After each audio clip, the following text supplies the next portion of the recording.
Now, after the first 5 signs or houses, as I mentioned, in the house system, there were building up of subjectivity from Aries via Taurus, Gemini, Cancer into Leo. We could say that from Libra, the opposing sign of Aries, to Aquarius, we have the buildup of so-called objectivity, even though I'm not quite sure if anyone who's in a physical body can be objective, but let's call it this way. So if we have like until Leo, the buildup of subjectivity, or the 5th house, and from Libra, the beginning of the objectivity, that leaves the next sign, Virgo, into a very interesting place, and we're going to talk about that. So for your index card, you want to write down Virgo, Mercury, but now the yin or inner Mercury, because Virgo is a yin sign, and the 6th house. And as a subtitle, you want to write down, it is earth, it is mutable, and it is yin.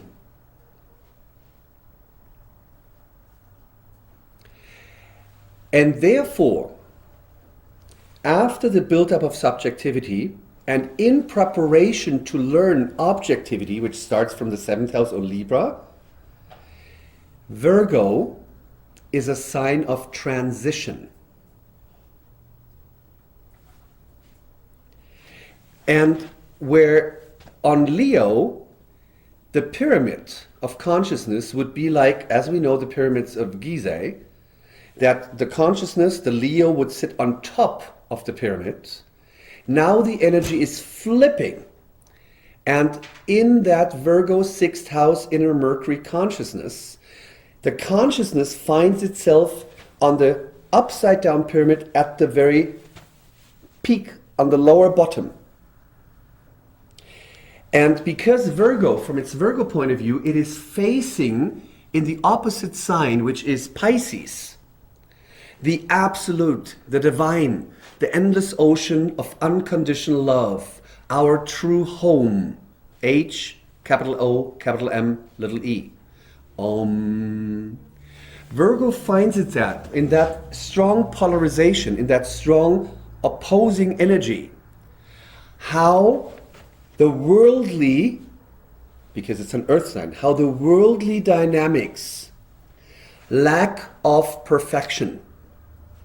And in comparison to that divine oneness, it finds itself naturally. I'm talking first about the natural applications and then about the dysfunctional. It will find itself completely humbled. Completely humbled. If you face the divine, you have nothing left than being humbled. And that humbleness goes so deep into the heart that it purifies the consciousness, usually with humbling tears, in the deepest essence of the beautiful sign of Virgo. Because Virgo within itself is completely innocent. Completely innocent.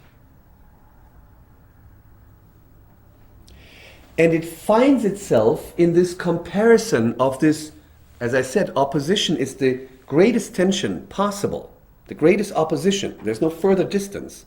It finds itself so seemingly far away from that one, that home, that self, that in comparison it is humbled, but also is focused naturally through that flip of the pyramid on that what is lacking, on that what is not good enough, on that what requires improvement.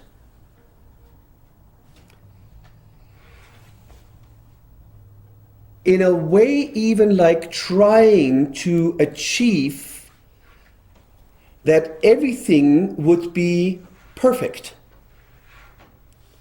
Because what it perceives in that divinity, in the opposing sign of Pisces or the 12th house, is the perfection of the divinity, of the divine.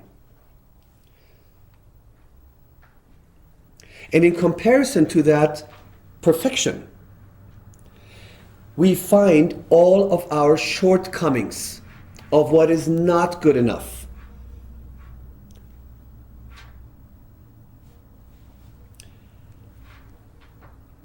And if we look at the world, because we are dealing with an earth sign, one thing does not exist on this planet, nor in this universe of duality: perfection.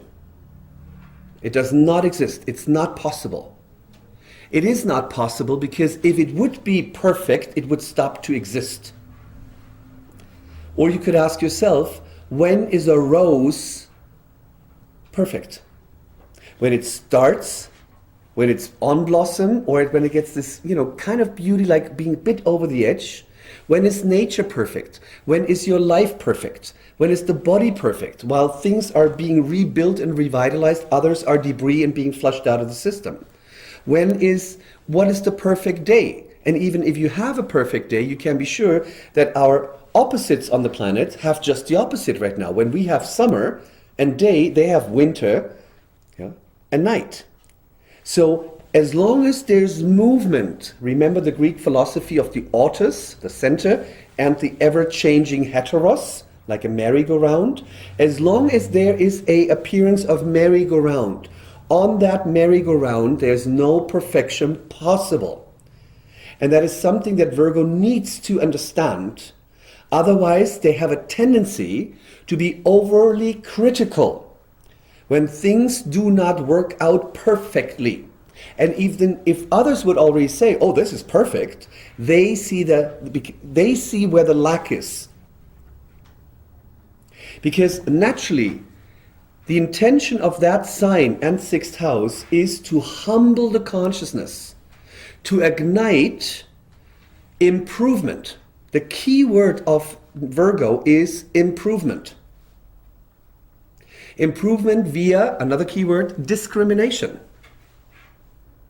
I mean, it always matters on what do I think needs to be improved. But from a Pisces, divine God point of view, it's something else that needs to be improved than, let's say, the average, like, worldly guy thinking what needs to improve. Oh, I need to be I shouldn't do this, Yeah? So from the Virgo point of view, these Piscean ideals, which correlates with Pisces, are more or less in a constant confrontation or opposition, telling the Virgo, relative to the ideals, how not good enough it is. And now it depends on the attitude. Attitude is Sagittarius. Virgo makes a square to Sagittarius. Is my attitude that becoming aware of shortcomings is something that invites me for self-improvement, archetype of Virgo, in another archetype, practical way? Because it is ruled by Mercury. We know Mercury rules the hands, and it's an earth sign. So it is the practical way. Or as I always say, thinking about baking a cake is nothing gets done. It's the doing. So Virgo is like in Taoism, the caterpillar with 1,000 little feet that are meant for walking, not for analyzing, not for counting them. So the path unfolds for Virgo while walking the path, while practically doing. Virgo within itself is a learner, ruled by Mercury, that learns from practical doing, from practical application, not from analyzing it. If the Virgo archetype skips that practical earthly handling, then they become overly analytical. And I'm still not at the dysfunctional things. This is just a logical reaction. Yeah. They become overly analytical because they lack the practical application, and then they do not learn nor do they improve. They become brain-headed, so to speak. Whereas naturally, Virgo learns by doing. So as an example, one Virgo archetype would want to learn cooking and reads all the books of cooking and recipe books and all that. feeds itself with Gemini information, but no outlet via doing, handling it. Right? Still hungry, not able to cook. The other Virgo archetype, the most natural one, says like, you know what? I feel inspired, Pisces opposite sign, something that invisible entity wants me to cook.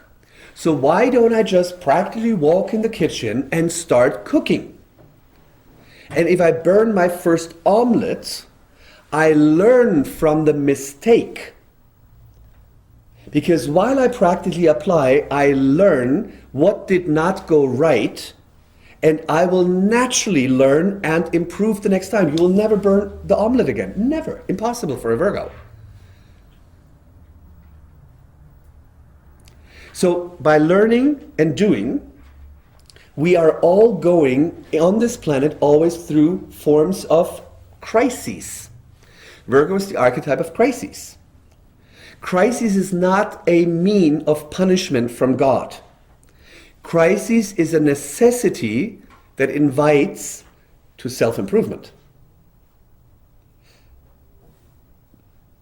Because God cannot punish. And whoever has a belief that there's a punishing God, you better think twice. So what actually happens is, let's say I go in the kitchen, I have no idea, I even burn water. I'm that bad in the kitchen. And I'm inspired, Pisces, inspiration, Neptune. So while I am doing, in the process of the caterpillar just doing things, I will realize I do things and maybe I make a mistake. That triggers a crisis. That crisis, this is a logical thing, so you might want to write it down. Any form of crisis leads to analysis. Why did I burn the egg? Oh, well, maybe 20 minutes in the pan was not the right time. So crisis leads to analysis. Analysis leads to recognition, to aha, and thereby to knowledge.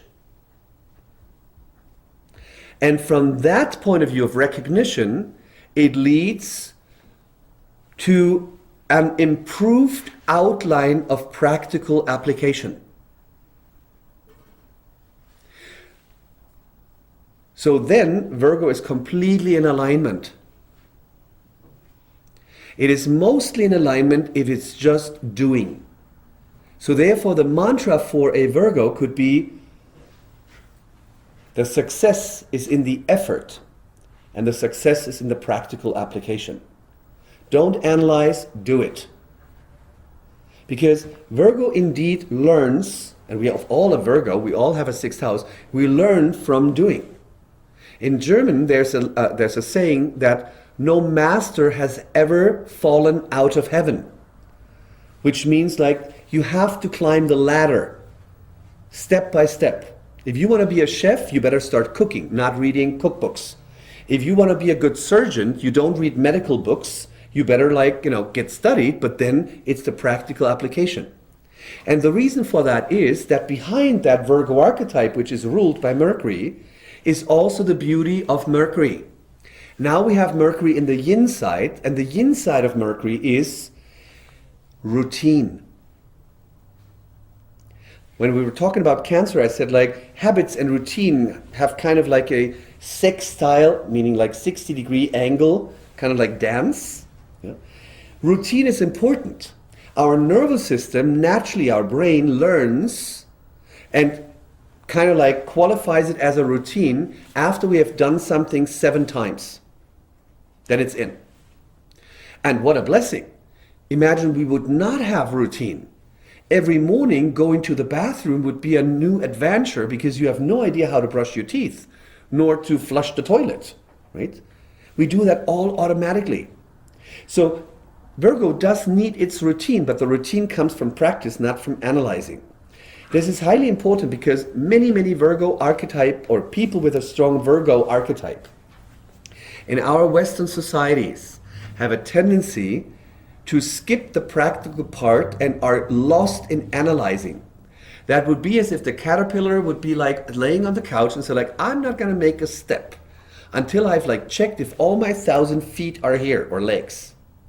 And now the caterpillar is counting and like at 361, he goes like, was it 361, 362? Oh, I'm not sure. Better start again. So it starts again, skips it now at like 400. So it's just counting and counting and counting, but it misses its real function. It's doing. And when the Virgo gets that free of any other belief or attitude, it will experience something which will improve or deepen, even expand that sense of humbleness. It will realize that it is Pisces that is working through it. It, like you are cooking, but you know you have not been cooking. You've been more or less the observer. That something takes over the practical habits or challenges of learning something new. You do something for the sake of doing. That's the mantra of the Virgo. Just sake of doing. You cook for the sake of cooking. If you focused on the ideal of Pisces, how the food should taste and look afterwards, and that's your focus, square to Sagittarius, you will see an invisible divinity will cook. And at the end, you see a meal, others might say, oh, this tastes yummy or looks good, but you cannot take the credit because it wasn't you. So you stay in I really have to be careful, in such a humbled gratitude, because you cannot take any credit of any of your worldly actions anymore. And that is exactly what the purity of Virgo is based, because it sees itself in the most purest, most natural way, not in the mundane, dysfunctional way. It sees itself naturally, completely surrendering in devoted service to the divine, to a higher, infinite force that is not outside, that it's perceived inside. And if that's kind of like, we know that the opposition, like Aries, Libra being a relationship, if that inner relationship, because the 12th house is the sign behind our ascendant, that's, the kind of like where we came from. If that becomes our main relationship in our 6th house or Virgo, and we give the credit to that invisible, formless, divine, I always have to be careful with divine because so many people have different association with that. Yeah? With that non-existing existence, meaning like it has no form. If that begins to fill the Virgo's attitude, it will be completely humbled. It will purify itself and come to its very essence, what it naturally is. It is innocent. It is completely innocent. Virgo is the sign of absolute innocence. But it is so highly critical in comparison to that ideal that when there's like one little thing not perfect, which cannot be on this planet, because this planet will never be perfect. Because it is in constant change. So when is perfect? So if that is the devotion, Virgo is the archetype of devotion. Virgo is the archetype of service in any form. If you go get your car to the mechanic, this is the mechanic is your 6th house. He's offering you service. But his motives and agendas are probably different than when you surrender everything you do, practical Virgo, everything you do to the divine, Pisces, which is inside of you, just behind your body, because we're born out of the mother's womb into an external Aries womb. So the divine is just one breath away. So if we devote everything we do, from brushing the teeth to like baking the cake, doing your job, if it is Beppo sweeping the street, or if it's like big shot, whatever. If we devote that from the heart, Virgo is in its most perfect alignment. And it becomes that what the function of a human supposed to be, or is supposed to be. It is meant to bring heaven onto earth. It is meant to be the representative of the formless divine or God in a unique form. It sounds very pathetic, but it's actually pretty true. Right? And when Virgo gets into that, which most do not, because it gets sidetracked and we'll get into the other more dysfunctional kind of things. When Virgo gets into that state of that humbled purity, of that service to the divine, the higher and highest and eternal strength, or we could say power, but that power does not abuse. When that happens, due to the square from Virgo to Sagittarius, an unbridled joy, a glee, a bliss begins to abide in that consciousness that is truly not of this world, but in this world. And then we are servants of humanity. Then we are truly in alignment with Virgo true meaning. Be it in little thing like here, the lady who does the camera, to always look if the light is correct, if this is correct. These are just the little things, but it is the little things, right? So if we do that in a devotion, not to please me, not to please anyone else, but to please that inner thing, like a good meditation is to sit in the heart or on the lap of God and smile and receive the smile back. As Buddha said, nothing is important but exhalation. Keep in mind, Mercury has to do with breathing. Exhalation, and one time a day to smile at your own heart. So if you do that, you will be constantly filled with that divine thing from your own 12th house, which appears to be opposite, but if I shave myself, Mr. Bolt in the mirror seems to be opposite too, but it's actually the reflection. Right? With me? Okay. So that is the deepest essence. And the need to serve on that scale of a spiritual purification as the representative of the divine, dealing with all the mundane and worldly shortcomings of our own existence on the physical plane, i.e. the physical body, i.e. aging, whatever it might be, or with others, is the challenge to remain in that kind of humble state, which does not mean that someone has to run through life like love and light, love and light, love and light. As Buddha said, compassion does not have to wear a smile. You can have a grumpy face. You can be like a hard nail. Right? I mean, there are gurus in the Himalayas that throw rocks at their pupils if they did something wrong. So we would say, oh, this is not fair, love and light, love and light. And on the other hand, I know a lot of love and light people that I perceive more as passive-aggressive than as love and light, where they're kind of like, oh yeah, that's so nice. Yeah? They just deny us something. But we get to that in a second. So we kind of get like the absolute essence of Virgo. And I kindly ask you, please always keep that in mind.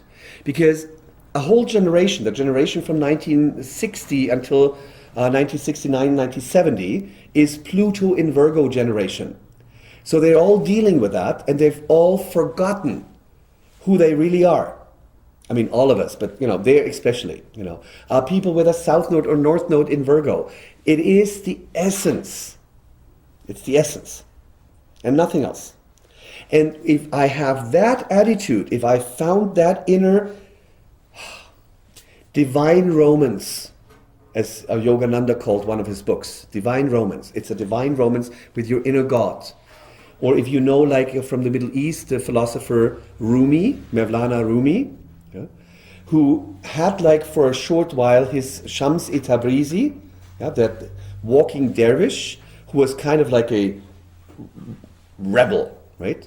And he provoked the mainstream religious people But Rumi saw in him the inner image or the outer image of his inner divine lover. Not in a homosexual way, in a much bigger way. And of course, worldly people, especially like in Western world, have a tendency to kill their prophets. Like first nail them on the cross and afterwards, pray to them. Right? That's the West. Eastern philosophy does not do that. They recognize things. So after Shamsi Tabrizi was killed by the mob, because the mob had judged that he was the bad influence on the beautiful former teacher of Rumi, that had made Rumi like a freaking lazy, ascetic person just sitting there and like hanging out with that like dervish. So we chop him off the head, for this like to be ended. Rumi had a complete breakdown, like a vase that scatters on the floor. But when the vase is scattered, meaning when the limited form breaks open and there's nothing left but then formless Pisces, that's what Rumi began to realize. And he was still on this planet, Virgo, reality, but had united in that divine love with what he called the lover, i.e. God, the beloved. He called himself the lover. Like the Virgo is the lover to the 12th house, to the divine. And I serve my lover. I serve my beloved. I want to please my beloved. I want to serve him. Make sense? By doing, by action, by best as possible. Not perfect, best as possible. In the wisdom that when I'm here on the planet, there is no perfection. So screw it. But try your best and be satisfied with good enough. Or as Hermann Hesse, a great thinker and philosopher and author, I don't know if you know him, he wrote Siddhartha and great books. He said, thrive for the impossible, which is Pisces, to reach the possible. So if that becomes like, mantras of the Virgo emphasis or the Virgo consciousness, you will see your life blossom. Even if the outer world might not blossom. Who cares? As Rumi said, after we put the body aside, we cannot take anything with us but our heart. As the Egyptian philosophy or religion those days believed that after we die, we have to go through 49 temples, which equals the 49 days in the Akashic records. Right? And then we come at the last stage to an altar where, if I'm not mistaken, Anubis awaits us and has a golden scale and takes your heart out and puts it on the scale and measures it against the feather of truth. And only when your heart has the same weight, not heavier, not lighter, same weight, then you have eternity. So the Rumi story shows that you might have an outer image of someone. That can be your partner, that can be your boss, that can be your pet or whatever.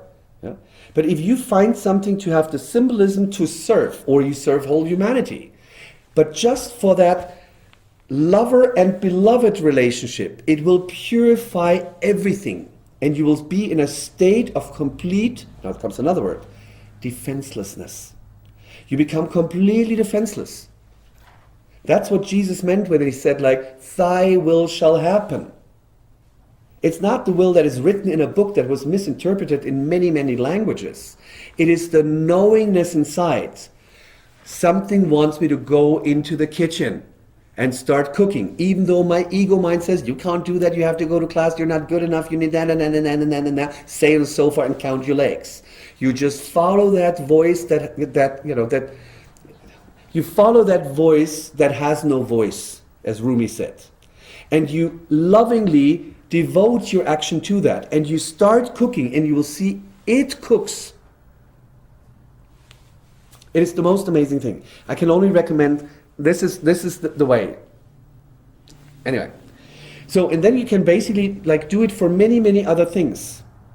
And what then happens is you see the world, because Virgo's 6th house is the reality, the physical, worldly reality. It's the archetype. And with that opposition, Virgo and Pisces, we do have to find a balance. Because Like, there's the story that when Yogananda, Paramahansa Yogananda, I guess I mentioned him before, when he was like at the ashram of his guru, Swami Sirukdeshwar, as his favorite disciple, and there was a love between these two that is very comparable to Rumi and Shamsi Tabrizi. And at many weeks or months after like meditating intensely, Yogananda went up to his master, like, Master, humbly, I don't have any progress. I'm sitting there and doing the Kriya Yoga, but nothing happens. Master smiled and put his finger on his heart, and it opened, and for quite a while, Yogananda was in that state, not in the world, but in the Piscean state, being one with all. And there's only one. You can only talk in paradox about this thing. So he was in, he could see like 360-degree angle. He was in everything at the same time. And then after this like experience like faded, his master gave him a broom and said like, and now clean the yard. This is Pisces Virgo. We need to acknowledge the worldly reality. Our toenails need to be trimmed, no matter how spiritual you are. And you need to buy toilet paper, no matter how spiritual you think you are, right? And your body will age. But it's not about that. That's only the container. But cultivate the content. And most Virgo emphasized people do not care about the inner content, but due to a misinterpretation of the sensation of lack, it's not good enough, they kind of like try to polish the vase, but not change the water. So coming down from this like a little spiritual approach of this whole thing, even in very practical terms, if we want or not, if you're a millionaire or not, you have to go to the toilet, you have to like take a shower, you have to comb your hair, you brush your teeth, you know what I mean? You have to feed your kids, you have to go to work, And I have 3 planets in the 6th house. I see work as a blessing, right? Because it enables you to improve, just like to sit at home and not having any function, which is Virgo, to not be part of service to the whole, whatever your service is. So even in the very practical things, as long as we are here on this planet, which is a short while, we do have worldly functions, and we cannot but also be of service. Or as Dr. Shah, the Tao master, says, everyone is always in service. The mother is in service to the children. Yeah? The dentist who just helped me after the tooth fell out, is in service to me. I'm in service to you. Cherry is in service to you. It's like, we're all in service, right? It's just the Leo attitude, whoa, I'm the big shot, that sometimes forgets that. So after this throne of Leo, there comes the humbleness of Virgo. But if Leo does not want to get into that humble state, then we need another mean, and that would be humiliation. That's when big shot Leo suddenly realizes, oh, his last risky business did not do well and he's losing everything, the downfall. Not the biblical one, which I don't believe in, but the downfall, right? But that's normal, because that would create in the Leo consciousness a deflation of an overinflated, I'm the big shot. So we have again a crisis. Crisis naturally leads to analysis. Analysis leads naturally to recognition. Recognition, like to finding out what was wrong. And then there comes another thing that Virgo does need too, in any form, is step-by-step priorities. Like in this very natural pure state that Virgo can be in and should be in, naturally is to be in, of going to the kitchen without having a clue how to cook. The inspiration of Pisces will lead it like to first put the oil in the pan, wait until it's hot, then put the steak in, right? But often Virgo has a tendency to mix up the priorities. Like it would throw the steak in first, then heat the pan, and then the oil. Well, that does not work, right?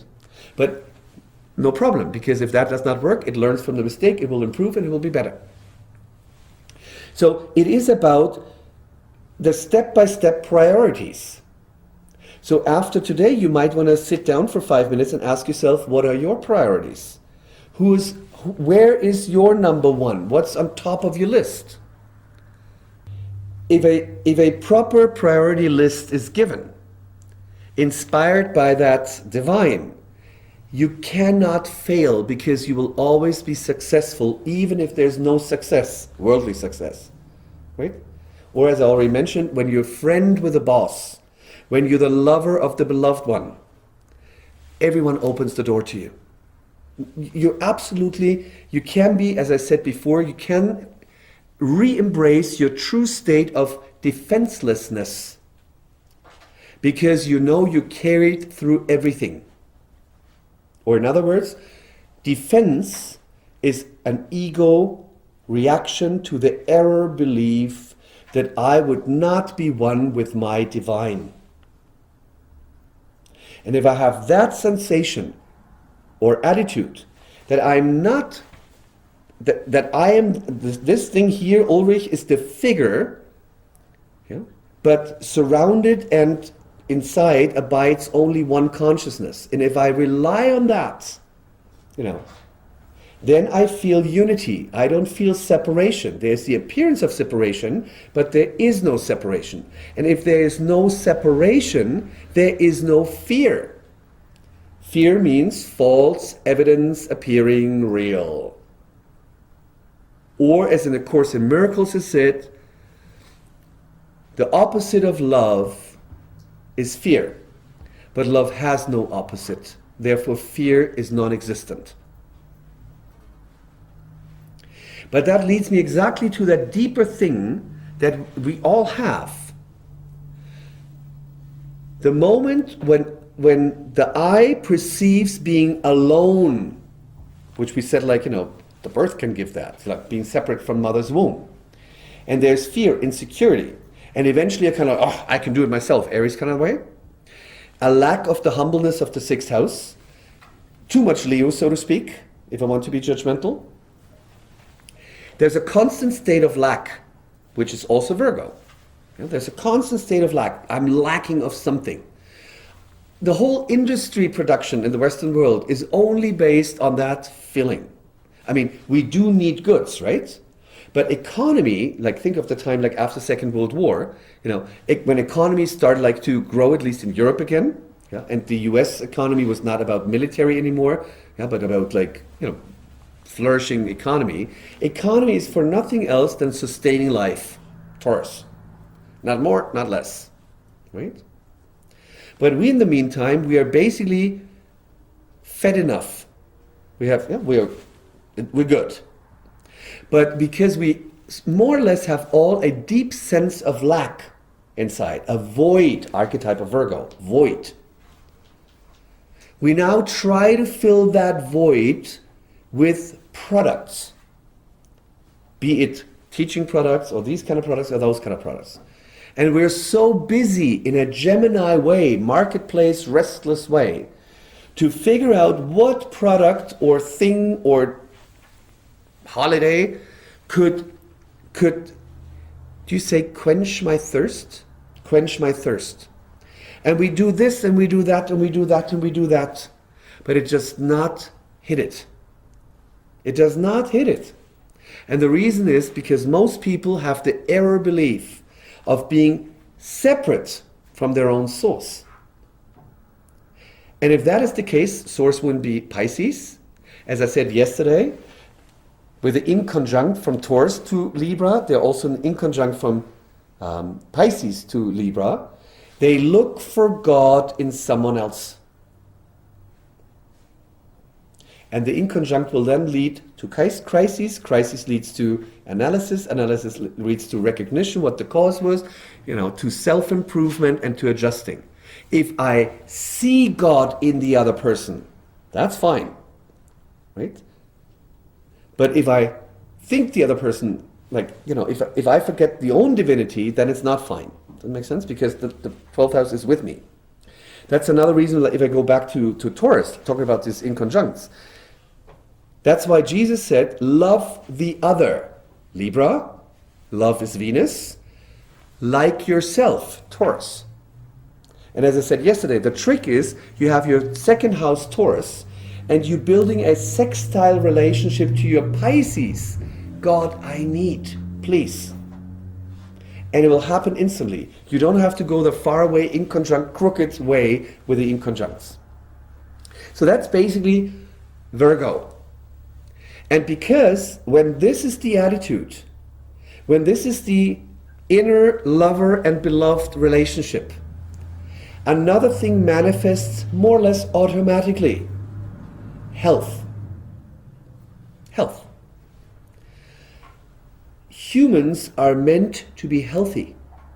That's the natural state of a human body, is to be healthy.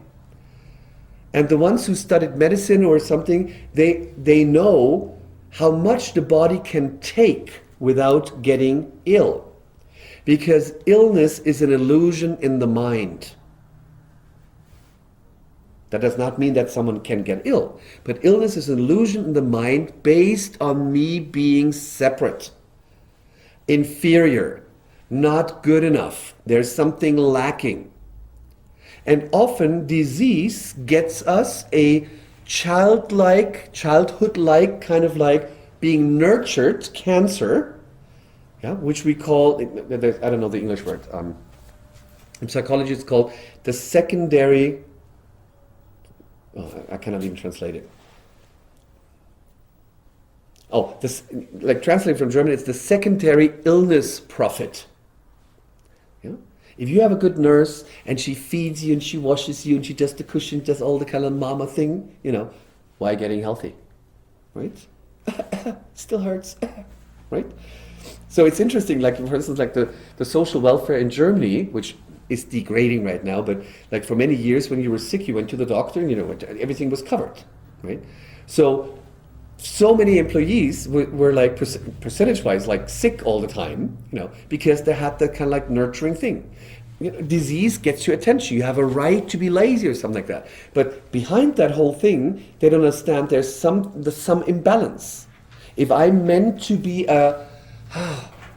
a circus clown to entertain children, if that is the treasure of my heart, but my daddy is a lawyer and he tells me you have to become a lawyer and I become a lawyer, well, what a surprise that 10, 20, 30 years later, I'm just freaking sick.